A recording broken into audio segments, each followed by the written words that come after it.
Good, happy Wednesday morning, January 16, 2019.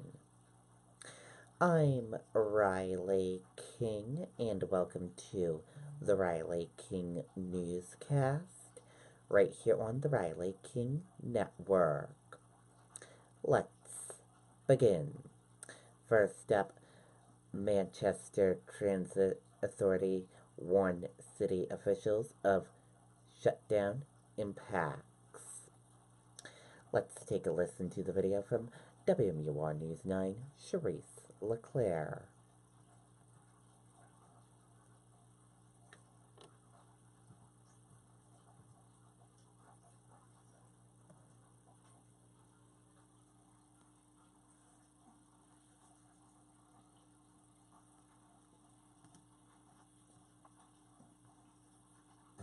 Homewood's Furniture and Design Center is having a truckload sale of reclining furniture at unprecedented prices. If you're looking...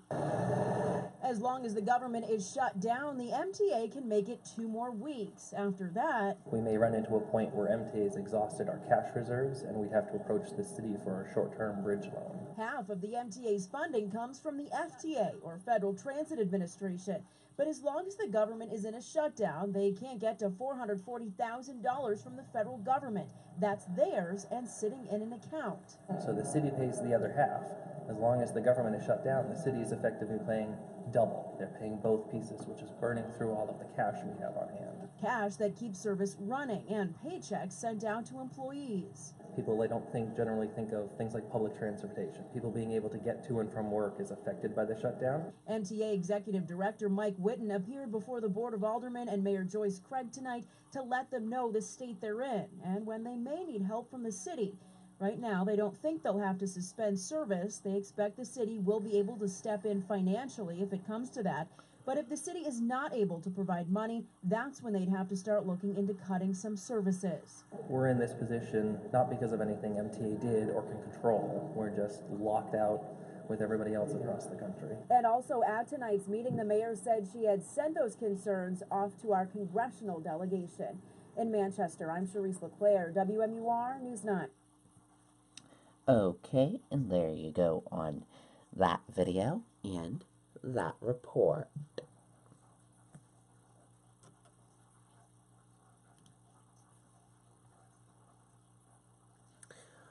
Ongoing government shutdown poses challenges for college students.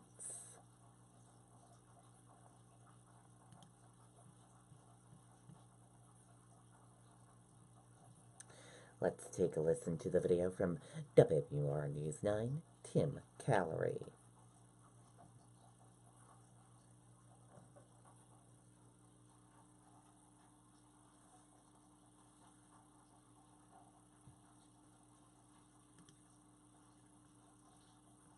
Homewood's Furniture and Design Center is having a truckload sale of reclining furniture at unprecedented prices. If you're...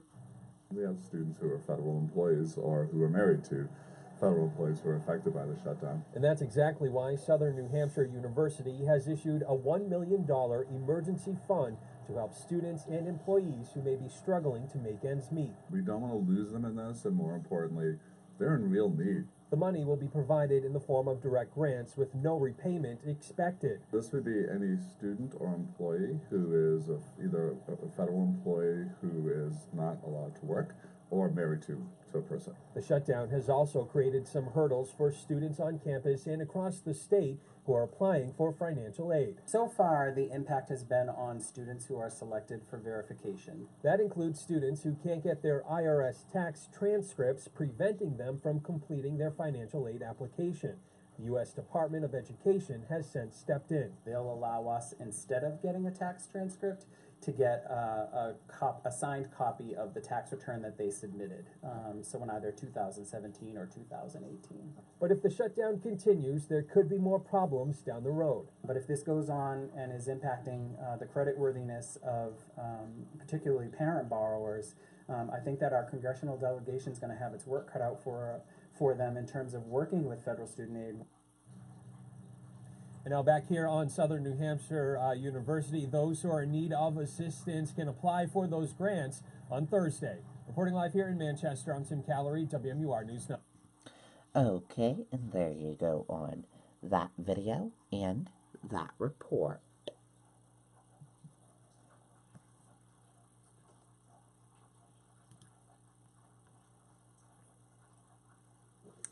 President Trump declares he'll never back down as shutdown fight rages on.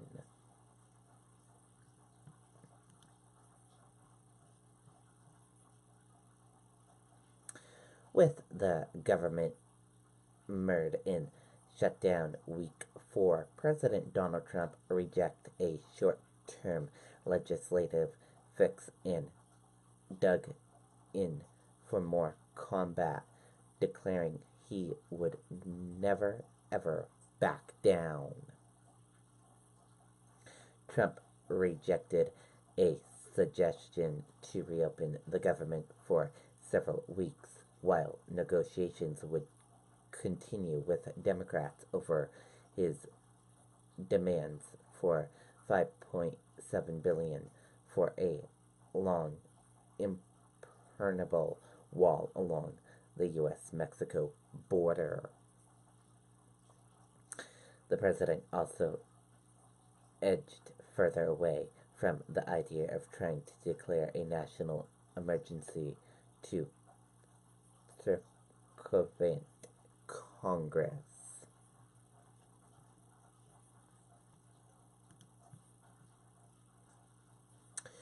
Former Ohio Governor Kasich moves to CNN after leaving office.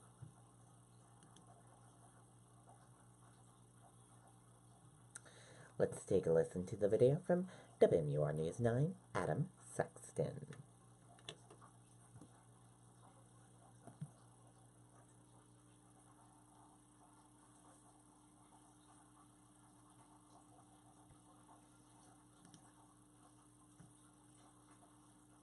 Homewood's Furniture and Design Center is having a truckload sale of reclining furniture at unprecedented prices.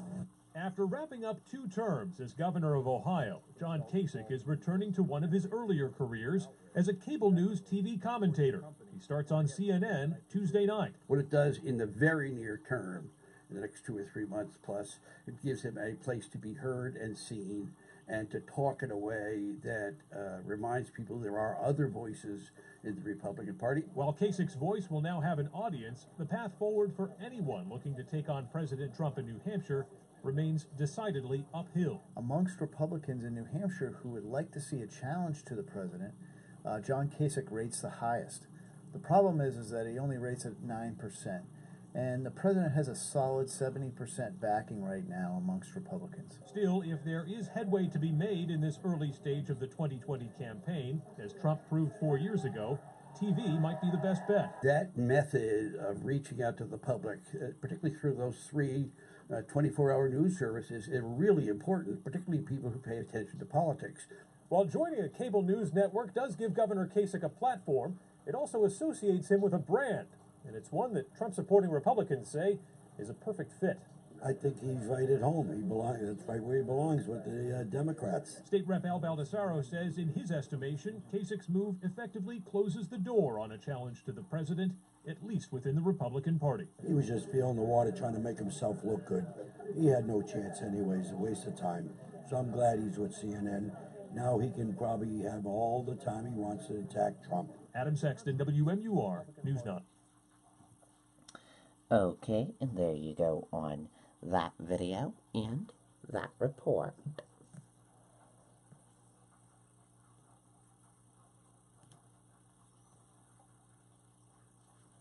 Common Man restaurant ditch plastic straws, switch to paper.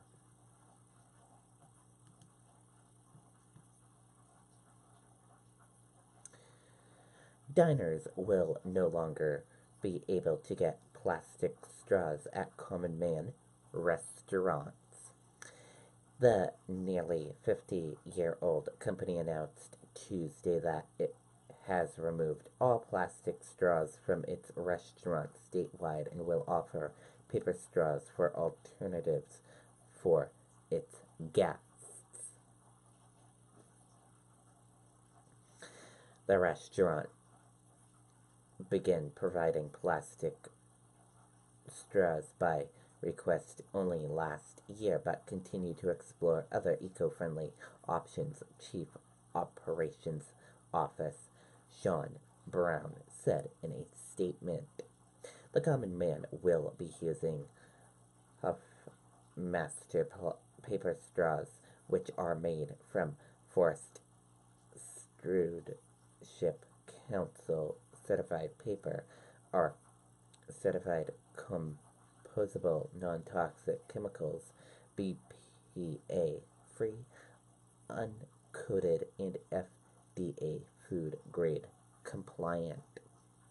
Paper straws have replaced all regular beverage and smaller cocktail straws at the 15 Common Man owned restaurants across New Hampshire, as well as the Flying Monkey Movie House and Performance Center in Plymouth. The Common Man's sister company at the Hooksett Welcome Center is exploring eco-friendly options. Brown said the switch to paper straws will increase paper good cost for the company by about $24,000 annually. We're focused on doing the right thing on many levels, Brown said. Some guests need straws due to dental issues or sensitive to cold. Others just prefer to use a straw with their beverage. This provides an eco-friendly way to meet those needs and preferences.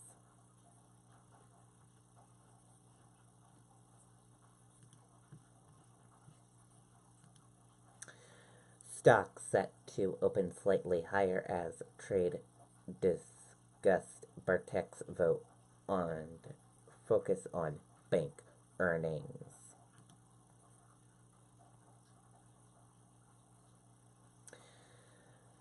Dow futures were 76 points higher as of 2:12 a.m. Eastern Time, indicating a 26-point rise at the open, while S&P 500 and Nasdaq futures were also higher.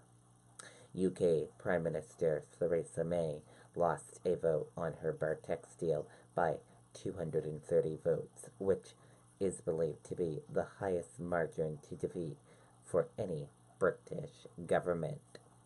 China's central bank, the People's Bank of China, made its biggest ever daily net cash injection via reverse repo operations totaling $8.73 billion. And U.S. stocks feature a slightly higher on Wednesday following the defeat for British Prime Minister Theresa May Bartex deal.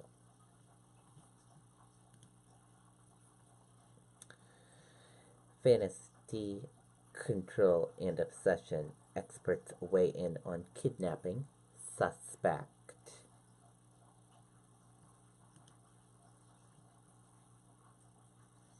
Criminal experts believe fantasy, obsession, and the desire for control may have driven suspect Jack Patterson to allegedly kidnap 13-year-old Jamin Cloth and kill her parents. And that does it for the Riley King Newscast, right here on the Riley King Network. I hope you all have a great rest of your day, and I'll see you back here later on today for another newscast. Goodbye, everyone.